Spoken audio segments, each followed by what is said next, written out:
क्या राष्ट्रीय स्वयंसेवक संघ सच में 52 सालों तक तिरंगे के खिलाफ था? यह सिर्फ आधी अधूरी सच्चाई के दम पर रचा गया भारत की राजनीति का सबसे बड़ा नैरेटिव है। 1950 से लेकर 2000 तक नागपुर मुख्यालय पर तिरंगा क्यों नहीं फहराया गया? आज इस विवाद के पीछे का असली इतिहास, सख्त कानून और 1933 की वो अनसुनी कहानी जानिए जो आपसे छिपाई गई। सबसे पहले बात करते हैं उस बड़े कारण की जिसे अक्सर अनदेखा कर दिया जाता है, फ्लैग कोड ऑफ इंडिया यानी भारतीय ध्वज संहिता।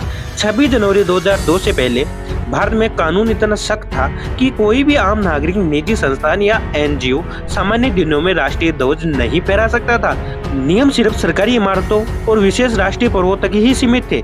हद तो तब हो गई जब सन 2001 में कुछ उत्साही युवाओं ने नागपुर मुख्यालय में जाकर जबरन तिरंगा फहराया तो उन पर कानूनी मामला तक दर्ज हो गया था। यह स्थिति तब बदली जब उद्योगपति नवीन जिंदल सुप्रीम कोर्ट गए।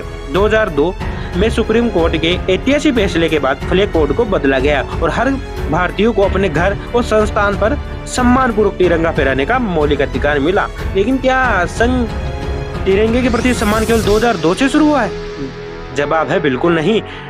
खुद संघ के सरसंचालक मोहन भागवत जी ने एक ऐतिहासिक घटना का जिक्र किया था। 1933 में महाराष्ट्र के फैजपुर में कांग्रेस का अधिवेशन चल रहा था। पंडित जवाहरलाल नेहरू ने 80 फीट ऊंचे पोल पर तिरंगा फहरा रहे थे, लेकिन ध्वज की रस्सी बीच में ही अटक गई। 80 फीट के ऊंचे बांस पर चढ़ने के लिए हिम्मत किसी में नहीं थी। तभी भीड़ में से किशन सिंह राजपूत नाम का एक नवयुवक दौड़ा। उसने जान जोखिम में डालकर बांस पर चढ़ाई की और झंडे को फहराया।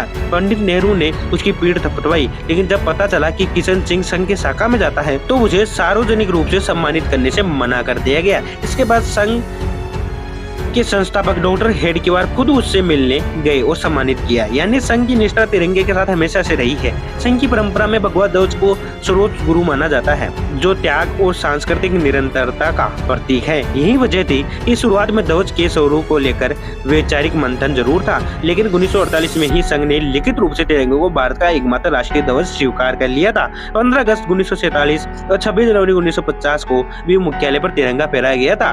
तो दोस्तों, 52 सालों का यह सच केवल किसी विरोध का नहीं, बल्कि देश के पुराने सख्त कानूनों और ऐतिहासिक परिक्षेपण का था। आज संघ केवल अपने मुख्यालय पर तिरंगा फहराता है, बल्कि हर घर तिरंगा अभियान में बढ़ चढ़कर हिस्सा लेता है। क्या आपको यह ऐतिहासिक सच पहले से पता था? इस पर आपकी क्या राय है, कमेंट में जरूर बताएं। अगर यह जानकारी सही और आंखें खोलने वाली लगी तो इस वीडियो को शेयर करें और ऐसी ही ऐतिहासिक और प्रमाणिक तथ्यों के लिए हमारे चैनल को अभी सब्सक्राइब करें। जय हिंद, जय भारत।